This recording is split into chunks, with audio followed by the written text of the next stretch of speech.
বুক সমান কাদা, সেই কাদার মধ্যেই প্রায় ৬ মাস ধরে গাছের সঙ্গে বেঁধে রাখা হয়েছে ৪টি মহিষ। নড়াচড়া করারও কোনো সুযোগ নেই তাদের। দিনের পর দিন, রাতের পর রাত একই জায়গায় দাঁড়িয়ে থাকা, ক্ষুধা, তৃষ্ণা আর অসহায় চোখে পথচারীদের দিকে তাকিয়ে থাকে মহিষগুলো।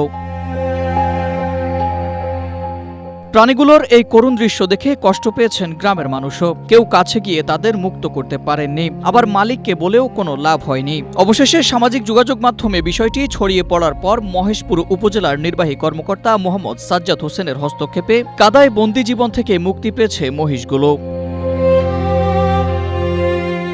ইউএনও সাজ্জাদ হোসেন বলেন, মহিষগুলো উদ্ধার করে শুকনা স্থানে রাখা হয়েছে।